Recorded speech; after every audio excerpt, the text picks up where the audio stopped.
Welcome সবাইকে classmate 24 YouTube চ্যানেলে।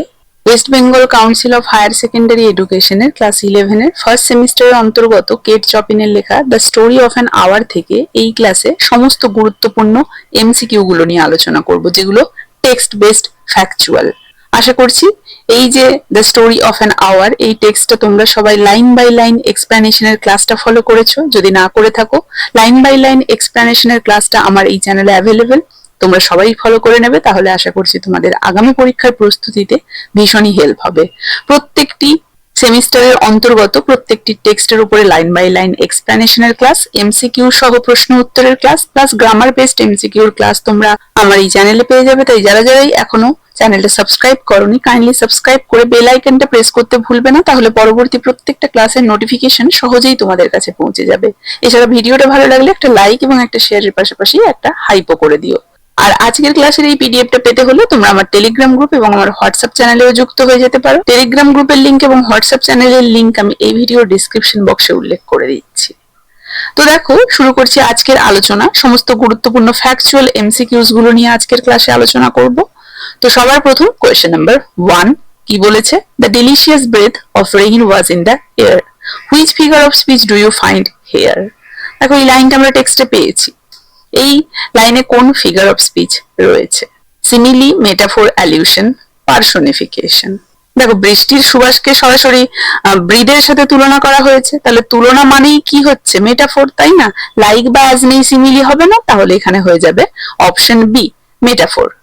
Next question, question number 2, what is Louise's desire to be alone with her grief an indication of?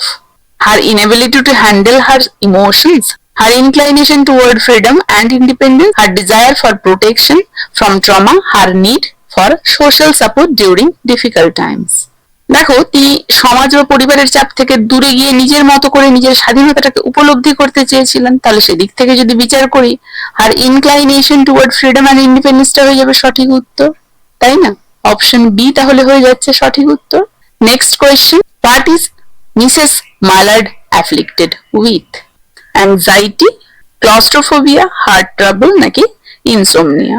Luis Mallard হৃদরোগে ভুগছিলেন, যার কারণে তার স্বামীর মৃত্যুর খবরটা খুব সাবধানে দেওয়া হয়েছিল। তাহলে হার্ট ট্রাবল আমরা পাচ্ছি সঠিক উত্তর।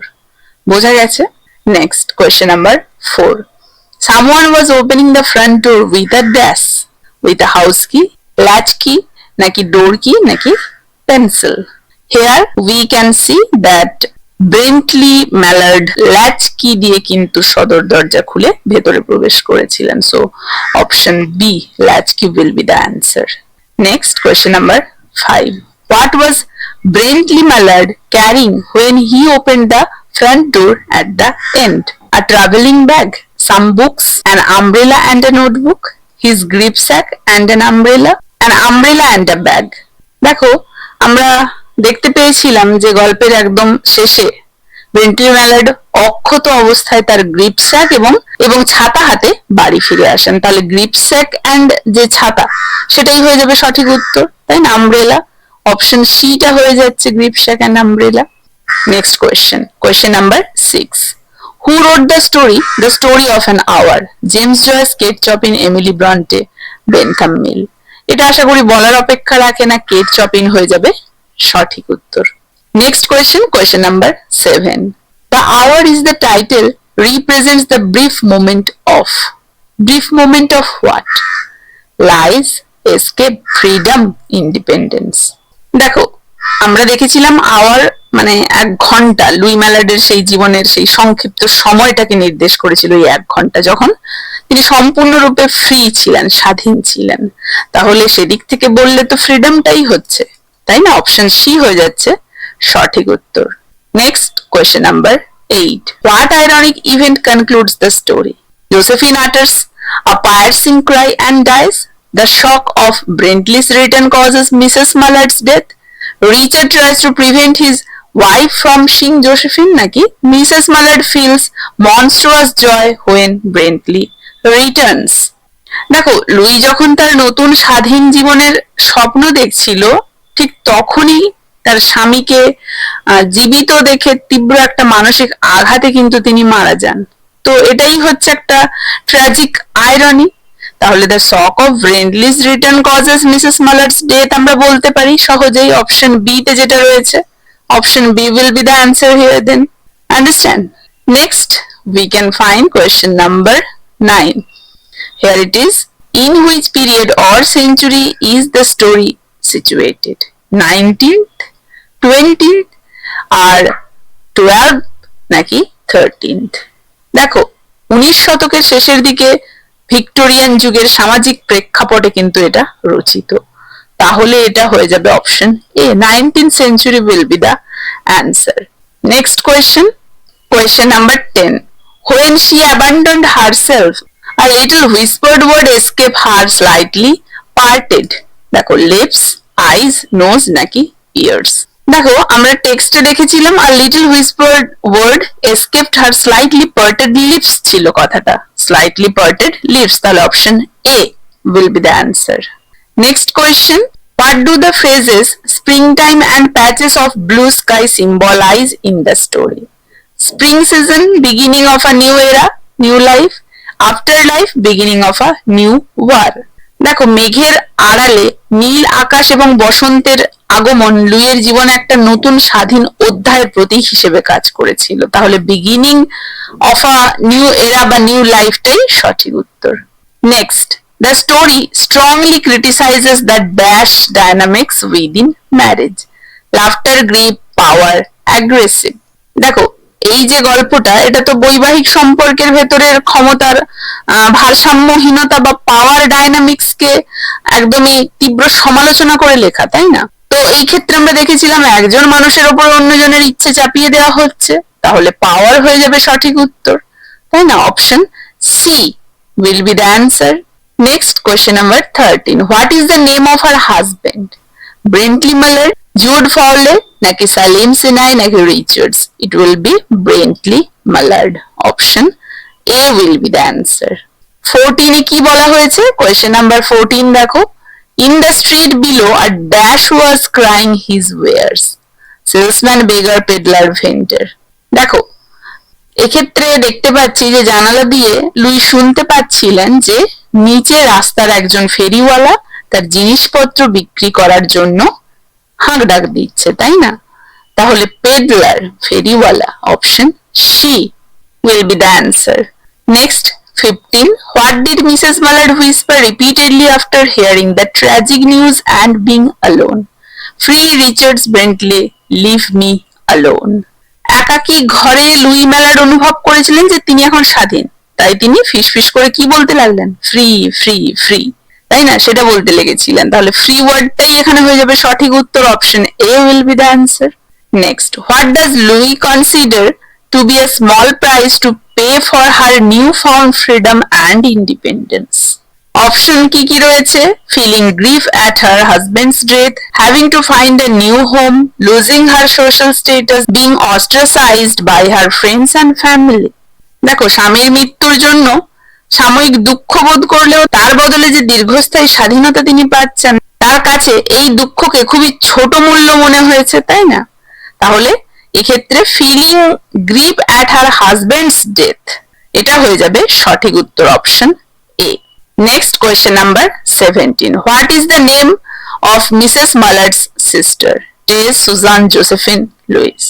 দেখো জোসেফিন হচ্ছে লুই ম্যালার্ডের বোন, যিনি তার স্বামীর মৃত্যুর সংবাদটা জানতে সাহায্য করেন। তাহলে Josephine, option C will be the answer. Question number 18. How does Louis's heart condition relate to 19th century societal expectations of female? Option গুলো ভালো করে দেখে নাও। দেখো তৎকালীন সমাজে নারীদের শারীরিক এবং মানসিকভাবে দুর্বল বা কোমল ভাবা হতো, তো লুইয়ের হার্টের রোগ সেই ধারণাটাকেই কিন্তু রিফ্লেক্ট করে। তাহলে অপশন ডি হয়ে যাচ্ছে সেদিক থেকে সঠিক উত্তর, বোঝা গেছে? Next, question number 9. The oppressive nature of dash marriage is reflected in the story. Post colonial, post modernist, middle age, Victorian. Answer হয়ে যাবে Victorian.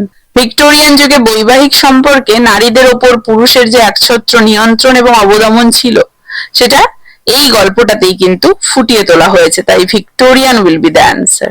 Next, Who first learned of tragic news at the newspaper office and brought it to the house? Answer কোনটা হবে? অপশনগুলো ভালো করে দেখো। Answer এক্ষেত্রে হবে রিচার্ডস, তাই না? ব্রেন্টলি, রিচার্ডস, জোসেফিন অ্যান্ড লুই। ব্রেন্টলি মালার্ডের বন্ধু রিচার্ড সংবাদপত্র অফিসে প্রথম এই যে দুর্ঘটনাটা কিন্তু জানতে পারে। তাহলে অপশন বি হয়ে যাবে সঠিক উত্তর। Next, what does Josephine believe that Louis is doing behind her closed door? Lamenting for the husband, making herself ill, looking at photographs, killing herself.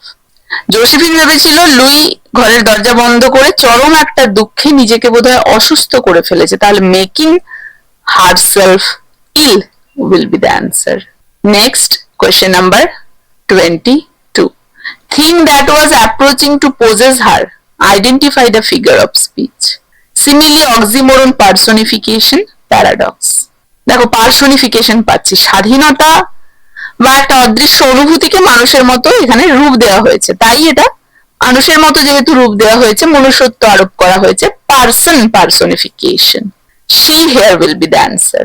Question number 23. What could Mrs. Mallard see in the open square before her house from her room?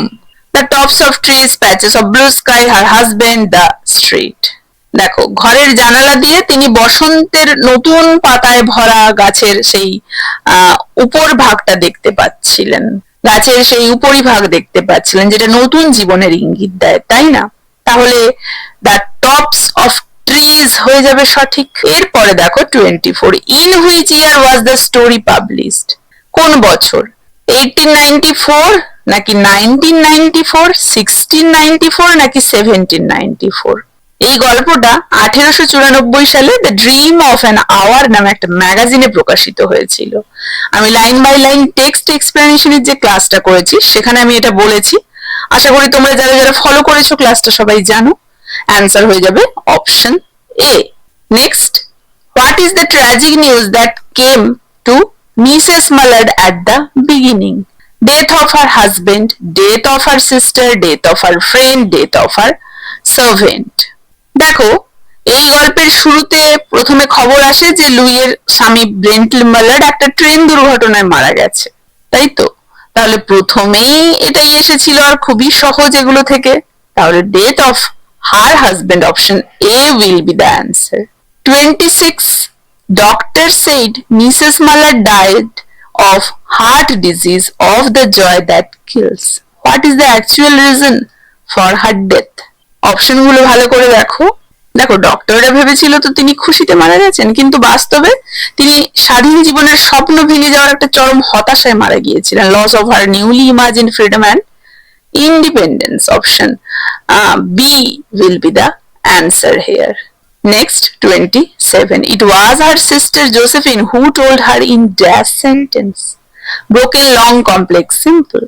See, it will be broken কারণ লুইয়ের heart অসুস্থ থাকায় বোন Josephine তাকে ভেঙে ভেঙে অসম্পূর্ণ বাক্যে সাবধানে এই খবরটা দিতে চেয়েছিল। So broken, option A will be the answer here.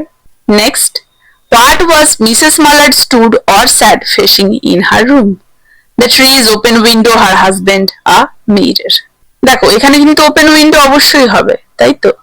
তিনি তার ঘরের একটা খোলা জানালার সামনে বসে বাইরের প্রকৃতির দিকে কিন্তু তাকিয়েছিলেন। তাহলে option B here will be the answer, isn't it? Next দেখো question number 29. What is the name of Mrs Mallard? Louise, Arabella, Jane, Jude. এটা খুবই ইজি, লুই, তাই না? লুই মালার্ড ছিল তার নাম, option A. And the last question of today's class, Kate Chopin was dash writer. দেখো British, American, Canadian নাকি African, তার ন্যাশনালিটি জিজ্ঞেস করা হয়েছে। কেট চপিন ছিলেন কিন্তু আমেরিকান ঔপন্যাসিক এবং ছোট গল্পের লেখক, তাহলে সেদিক থেকে অ্যান হয়ে যাবে আর আমেরিকান, তাই তো? An American writer, this will be the answer. বোঝা গেছে? তো এই ছিল the story of an hour থেকে গুরুত্বপূর্ণ সমস্ত ফ্যাকচুয়াল MCQs। আশা করি সবাইকে বোঝাতে পেরেছি, কারো কোথাও অসুবিধে নেই। তার কেমন লাগলো জানাবে, ভালো লাগলে একটা লাইক এবং একটা শেয়ার করে দেবে, এবং চ্যানেলটা ফলো করে বেল আইকনটা প্রেস করতে ভুলবে না।